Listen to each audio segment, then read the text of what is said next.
The top of the Empire State Building. Z100, New York. Hi, Hi. Oh, sorry. Don't be.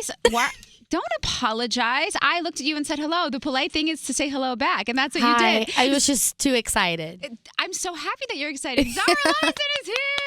Yay! I wanted to give you like a really proper intro, but I feel like you don't even need it. People know who you are. Yeah, that's what I figured you would do, and then I was like, "Hi," but that's fine. Welcome back. Thank you. It's so good to have you. It's always a pleasure coming here. It really is. You know what? I don't care if you say that to everyone. I really feel like you mean it. I mean it 100%. I really mean it. I was just saying it. This is like my favorite spot to come to. Really? Because I love you guys. I love New York. Yeah, it's vibey. Yeah, it is really vibey. I feel like you're vibey. So are you. Really? Yeah, we have a great time. I really always wanted to be vibey. Because vibey is like a good thing. That means people want to be around you. Yeah, they wanna hang out likable. with you. Yeah, very I feel like likable. you're likable. You know what I think is really cool about you, speaking of being likable, is you literally say everything on your brain. No, this is a good thing. And nobody, people get mad at you, but no one is mad at you. You know what I'm saying? Like you can literally say anything you want. You have a voice. You stand up for yourself. You're always outspoken, and people don't hate you. Maybe some do. No, what do I know? listen. When people don't like you, that's a good thing because that means you're doing something right. But where does that confidence come from? You have a lot of confidence for such a young girl. Thank you. I would probably say my parents, honestly. Okay. Or how they brought me up, because I think it's just a part of who I am, because I have a sister. She is 3 years younger than I am, and she is like the opposite of me. Really? Super shy, very quiet, very tidy, always on time, got her stuff together. Your people just smirked when you said always on time. Yeah. But, she's very shy and reserved, while I'm the opposite. And we have the same parents, went to the same school, all of that. So I think it's just a part of who I am as well, that I've always been bleh, yeah. Yeah. But then I do feel sometimes that, not that I have to censor myself or anything, but sometimes it's it is a lot of pressure that maybe I wish I could have a private Twitter that I could really just say whatever I want. You mean there's more? Oh my God, this is just the surface. What? Yeah. But not I'm not talking about mean stuff or anything, but just sometimes when you have a lot of followers and you say one thing, it might be turned into something way bigger than what it is. Oh my God, now it's a headline article because of a tweet that I was just joking. You know what I mean? So also some people wanna they wanna misinterpret what you say, and that's just you gotta get over that. I think in this day and age, we're always looking for the headline. You know, everyone's like, what can I say that's going to grab people's attention? Oh, Zara Larsson said something crazy. Let's put an article about it. I mean, I get it, I'm sure you get it too. The worst thing was when, we talked about this. With your boyfriend? Oh, I hated that. Oh my God. Actually, it's so funny because that just happened.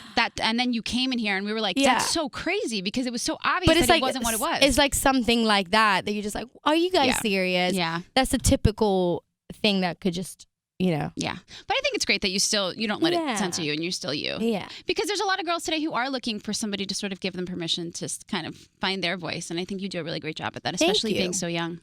Thanks a lot. So you're in the States now. You're doing a tour, the Worry About Me tour. And I have to say, Zara. Yeah. So, we know you're a big Beyoncé fan. Obviously, that's not a secret. But you've literally found your inner Sasha Fierce. Oh, what's going on stage? I saw someone tweet it and you retweeted it and it was don't sleep on Zara Larsson. She will steal your man. There's twerking and there's twerking. There's some city girls. There's some city girls in there. I'm not gonna lie. I didn't know you could do that. You're fire. Thank you. No, but for real, I've danced so much my whole life. Went to a dance school and all that. But I never wanted to be a dancer. But I've always wanted to have dance in my shows. Yeah. Because I've always known that I wanted to be an artist. I want to be a singer. And loved listening to Celine Dion. She was my favorite, Whitney Houston. And then I kind of, saw Beyoncé and I was like, oh my gosh, you can do that too. You can do a full-on show. Yeah. Madonna, same thing. I was just, wow. So I've always wanted it to be a really big part of my show because I love to dance, but like singing is my true passion. But obviously, it just goes so well together, and I want it to be visually pleasing. I think it's just such an important part in my show. Yeah, and I really want to keep it that way. I think it's so cool that like I think this is really a whole new level for you. Like you're really Thank taking you. it there, and you're giving us just next level, Zara. Yeah, I want to be like, I want to perform. Yes. Not just sing. Yes. You know, I want to be a performance. Yes. Yeah. Perform. Yeah. So you have, wait, by the way, who do you think's a bigger Beyonce fan, you or Adele? Oh. It's like, who would win the trivia contest? Like, who knows Beyonce better? We should do that. We should totally do that. Should do that. Yes. Oh my God. We have to organize that because that would be epic. I'll be so down. Okay, listen, you have this new song, Worry About Me. Yes. Tell me about the song. The song is it's a vibe. Again, it really is. Because it's like one of those, to me at least, it's one of those songs that really grows on you. Yeah. And you can just listen to it over and over and over again, on repeat, on repeat, on repeat. Because wait, I literally did that 10 minutes ago. I'm not kidding. I listened to it 7 times. It's just nice. Like I want to hear it again and again.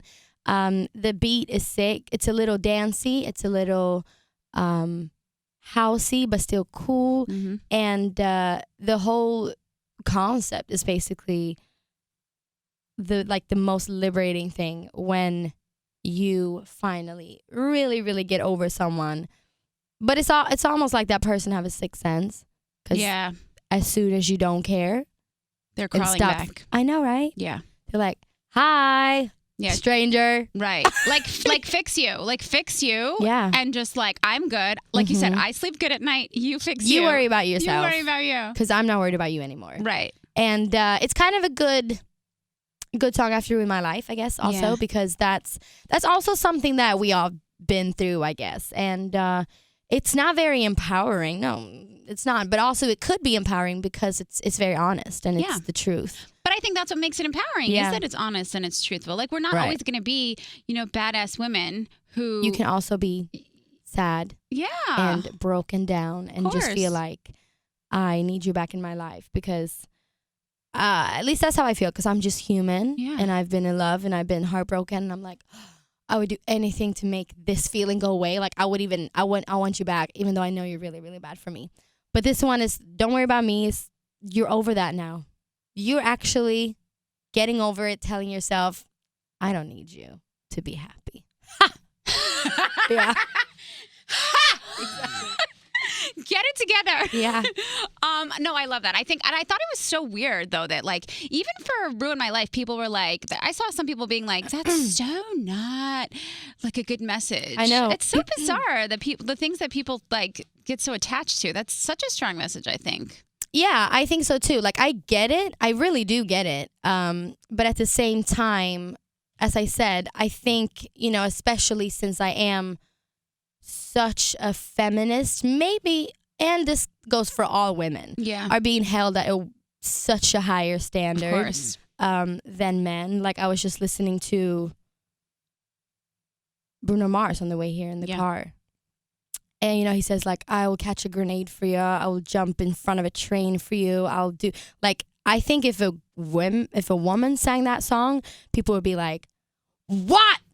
You know what I mean? Right. Because it's like women do so much for men anyways. Why are you bowing down to your man? Yeah, like that's just a society that women do so much for men in general. Yeah. But I think like because of that, you can also be able to sing that and just be in it, even though I'm not saying it's right. But like, but you know it's what okay. I mean? It's a feeling. It's okay. It's a real feeling. Exactly. We're it's like women and we have many life. sides. And I feel like not only, but everyone, women and men, everyone, non-binary, like we've been in that situation. I think most of us, where you just feel like, ugh, I want you back. Yeah. But you're bad for me, but I love you. Of course. Yeah. We're human. You're such a supporter of women. You're always supporting women Yeah, as all you the should time. be. Who's inspiring you these days? Who are you loving? Who are you listening to? Besides Bruno and Beyonce. Who am I listening to? I listen a lot to people from the UK, actually. Okay. And some Swedish artists. I do that a lot when I travel. I like go back to my roots. Feel connected to home. Yeah. So it's a Swedish girl called Sherry. Okay. She's super cool. She sings in Swedish. I think she'll release a few songs in English. And then I love Ray from UK. Sick. Sick. Yeah. People say sick. Do they? I think so. Sick. That's so sick. That's I mean, I guess sick. we say that too. What do I say? Well, now with a Valley accent. Maybe they don't talk like. Oh yeah, they don't say sick. It's so sick. It's so sick. Wait, so we're getting an album, right? You're working on an album. Yeah. I don't know. Like, what is it? Tell me what. Man, I don't even know because it's not finished until it's finished. Okay. And we're on our way. You know, summer. Looking at summer. Yeah. And I'm gonna release one more song before the album comes out. And is it gonna be the song where Ariana Grande is singing background vocals?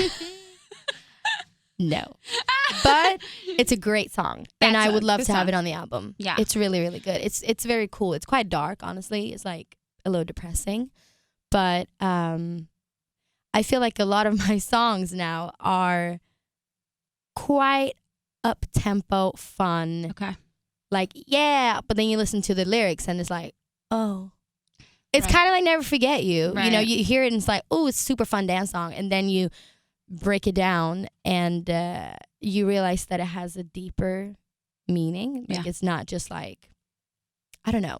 But it's a bit, but that's my favorite thing. Yeah. That's the best thing about music, though. Yeah. When you sure. can have something that you like to vibe to, but it also it makes you feel something. For sure. You know? And also, I wouldn't really say, you know, if you liked So Good, you'll probably like my upcoming album as well. And I think I'm just grown now. Like when I did that, I was a teenager. Yeah. When I, recorded the album and when I released it. And now I'm a woman. Like I said, I'm hungover because I had drinks. Like you do when you're grown. Okay. Yes. I went through a heartbreak, like found love again. I don't know, just life happened, I guess. So it's just a reflection of that, I guess. You're living. Yeah. You got to live in order to have something to talk about. For sure. So we're really invested in your relationship because we saw it play out on social media.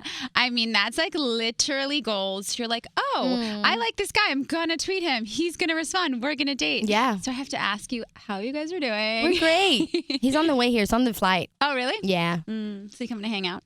Yeah. That's cool. I hope he makes it to the show tonight. Do you get nervous when he's in the audience? Like No, he's he's seen me so many times. Right. Yeah. But the first, like, do you remember the first time that he saw you? Yeah, yeah. And it's weird because, like, he's actually the first person really that, after I met him, I've been way more inviting to my friends and my family and my love. But before that, I was so secretive about my music. Now, I don't really know why. But I never really wanted my friends to come see me. I never really wanted, like, definitely not my boyfriend, my family, like, okay. But it's like I have this secret life, but it's not so secret. Right. But with him, it just feels so natural. That's awesome. Yeah, and I can bring him to the studio, and it's like, maybe you're just, I don't know why you would be embarrassed, but probably because you really want to impress the people you love, and then it puts a lot of pressure on you. But it's quite relaxed. We have a great time. Zara, you seem like you're just in a really great space. Thanks. If this is what we're getting so far from you, and you're only 21 years old, I'm like really excited to talk to you in 10 years. Oh, like same. I hope it's not that long, but like I want to see like what happens, like where you are even in 5-10 years from now, because I just feel like Same. it's what you're doing is so inspiring. Oh, Thank Yeah. you. And we're excited for the album, and thank you so much for stopping by. Thank you for talking to me. Always, Worry About Me is the song. Everybody should check it out. Yay, Zara! Thank you. From the top of the Empire State Building. Z100.